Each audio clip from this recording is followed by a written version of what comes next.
Hello नमस्कार, स्वागत है आप सबका आपके अपने उत्कर्ष यूट्यूब चैनल पर। यदि राजस्थान में आप शिक्षक बनने की तैयारी कर रहे हो तो आप लोगों के लिए ये वीडियो बहुत खास होने वाला है, क्योंकि यहाँ पे बहुत सारी चीज़ों की चर्चा करने वाले हैं और उनको सुन कर के आपके चेहरे पे एक मुस्कुराहट भी आ जाएगी, हँसी भी आ जाएगी और आपके अंदर एक जोश भी आएगा कि यदि ऐसा हो गया तो फिर इस बार शिक्षक बनने का राह जो है ना वो आसान होने वाला है। जी हाँ, तो चलो चर्चा करते हैं आज के छोटे सेशन के अंदर कि क्या बातें बताने जा रहा हूँ। सबसे पहले तो बात यहाँ से आती है कि यदि आप सेकंड गेट के एग्जाम देने जा रहे हो तो ये तो आपको पता लग गया होगा कि किसी प्रकार की कोई शंका नहीं है कि आपकी एग्जाम पोस्टपोन होगी या फिर फॉर्म रीओपन होंगे, क्योंकि यहाँ पे जो 62% पदों की बढ़ोतरी की थी उसको घटा करके अब 50% कर दिया गया और कुल मिलाकर के आपके एग्जाम जो है 12 से 18 जुलाई तक होने वाली है। जी हाँ, जिसके अंदर 12 लाख से अधिक अभ्यर्थी इसके अंदर बैठने वाले हैं और लगभग यहाँ पे 9,651 पद हैं जिनके ऊपर एग्जाम होने जा रही है। ये तो सिंपल सी बात है जो आपको पता है, लेकिन सबसे खास बात वो जो मैं आपको यहाँ पे बताने जा रहा हूँ वो यहाँ पर है कि खुशखबरी माध्यमिक शिक्षा में 1.23 लाख नए पदों का प्रस्ताव। जी हाँ, और नई भर्तियों की राह खुलने वाली। बेसिकली क्या हुआ कि हमारे यहाँ पे कुछ कहा गया इसके अंदर, उसको सुनो। कहा गया कि नई भर्तियों का इंतजार कर रहे विद्यार्थियों के लिए स्टाफिंग पैटर्न उम्मीद बन सकता है। जी हाँ, यहाँ पर कहा गया कि स्टाफिंग पैटर्न की बात की गई। किसकी बात की गई? स्टाफिंग पैटर्न की बात की गई, अर्थात जितने बच्चे होंगे उसके अनुसार आवश्यकता की बात की गई।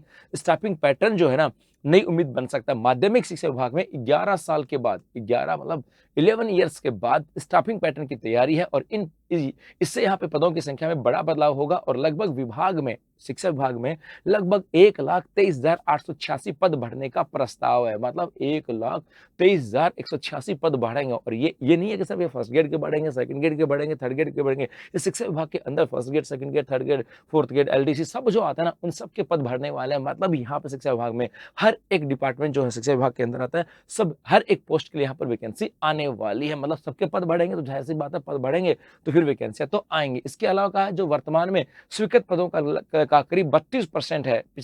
इससे पहले 2015 में स्टाफिंग पैटर्न हुआ था, विभाग की ओर से तैयार किया गया स्टाफिंग पैटर्न के प्रस्ताव के अनुसार वर्तमान में स्वीकृत पद 3,92,431 हैं। वर्तमान में हमारे यहाँ पे शिक्षा विभाग के अंदर कुल पद है 3,92,431 पद हैं और इन पदों की तुलना में अब 5,15,617 पदों की जरूरत बताई गई। मतलब पद बढ़ेंगे और पद बढ़ेंगे तो फिर वैकेंसियां आएंगी। इसके अलावा कहा गया इसमें सबसे अधिक बढ़ोतरी स्कूल व्याख्याता और चतुर्थ श्रेणी कर्मचारियों की प्रस्तावित है। वर्तमान में व्याख्याताओं के लगभग 55,114 पद है, जो कि बाद में 84,241 पद होने वाले हैं। मतलब यहाँ पर आपके लगभग ये 19-20 हजार के आसपास को स्कूल लेक्चरर के पद भरने वाले हैं और स्कूल लेक्चरर के पद बढ़ेंगे। इसका मतलब जाहिर सी बात है, हो सकता है उनको कुछों को तो प्रमोशन दे करके, जैसे सपोज करो 50% तो प्रमोशन से भर दिए, आपके जो सेकंड ग्रेड में होंगे उनको फर्स्ट ग्रेड बना दिया, लगभग 20,000 के आसपास हो गए, तो फिर भी 10,000 तो नई पोस्ट आने वाली है। और जो सेकंड ग्रेड से फर्स्ट ग्रेड बनाए गए वहां पे भी पोस्ट खाली होंगे। मतलब वहां पे वैकेंसी, मतलब जितने पद बढ़ेंगे जाहिर सी बात है, चाहे वो उसी के अंदर ना हो, उससे नीचे वाले में हो, लेकिन वैकेंसियां तो यहाँ पर आएंगी। तो ये यहाँ से आ जा रहा है। कुल मिलाकर ये था,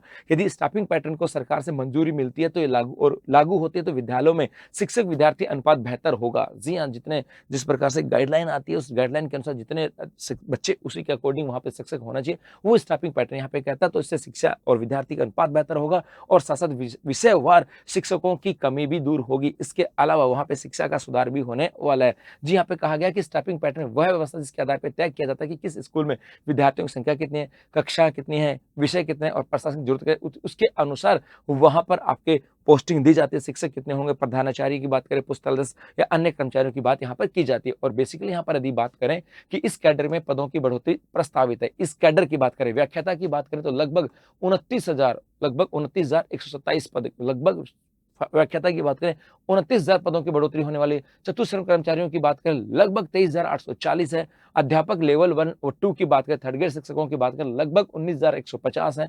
सहायक प्रशासनिक अधिकारी की बात करें 8,396 है। कनिष्ठ सहायक की बात करें 8,126 है। बेसिक कंप्यूटर निदेशक 6,903 है। वरिष्ठ शिक्षक की बात करें, ये जो आपके सेकंड ग्रेड की बात करें लगभग 5,990। मतलब इस एग्जाम के बाद में आपके इस सेकंड ग्रेड के एग्जाम के बाद में हो सकता है आपको जल्दी फर्स्ट ग्रेड और सेकंड ग्रेड की नई वैकेंसी देखने को मिल सकते हैं। इसके अलावा थर्ड ग्रेड की तो भी है, तो थर्ड ग्रेड, फर्स्ट ग्रेड और सेकंड ग्रेड ये तीनों भी नई वैकेंसी आपको जल्द ही देखने को मिल सकते हैं। इसके अलावा पुस्तकालय अध्यक्ष ग्रेड थर्ड की बात करें 5,835 है। वरिष्ठ सहायक की बात करें तो ये जाएंगे 3,565 और प्रयोगशाला सहायक की बात करें 3,384। मतलब आने वाले समय के अंदर आपको प्रयोगशाला सहायक की वैकेंसी देखने को मिल सकती है। सकती है। थर्ड ग्रेड, सेकंड ग्रेड और फर्स्ट ग्रेड की वैकेंसी देखने को मिल सकते हैं। इसके अलावा एलडीसी वगैरह है, उनको तो अलग डिपार्टमेंट से लिया जाता है, मतलब एलडीसी की तो कुल मिलाकर के आती है। तो कुल मिलाकर के ये 2027-28 आपके लिए खास होने वाला है, क्योंकि चुनावी वर्ष भी है, 28 में चुनाव है, उससे पहले सरकार के द्वारा वैकेंसी निकाली जाती है, स्टाफिंग पैटर्न लगाया जा रहा है और उसके अकॉर्डिंग यहाँ पे शिक्षकों की आवश्यकता पड़ेगी, अन्य प्रशासनिक अधिकारियों की आवश्यकता पड़ेगी। तो आने वाले समय में यदि आप तैयारी कर रहे हो प्रशासनिक अधिकारी के रूप में या फिर आप तैयारी कर रहे हो शिक्षक बनने की, तो फिर आपके लिए एक सुनहरा मौका है। इस सुनहरे मौके को गंवाना नहीं है, क्योंकि मौके बार-बार मिलते नहीं है। तो बस अपनी तैयारी को रेगुलर रखिएगा, अपनी तैयारी को यूँ वाइड कॉन्सेप्ट के साथ रखिएगा, क्योंकि विभिन्न जो एग्ज़ाम हुए उसके अकॉर्डिंग आपको तैयारी करनी है, उन कॉन्सेप्ट को पढ़ते हुए तैयारी करनी है। अपने आप को यूँ एक ग्रूम सा करना है कि जब भी वैकेंसी आ जाएगी इस बार सिलेक्शन लेके रहेंगे, और उत्कर्ष हमेशा आपके साथ है और हमेशा आपके साथ रहने वाला है। धन्यवाद।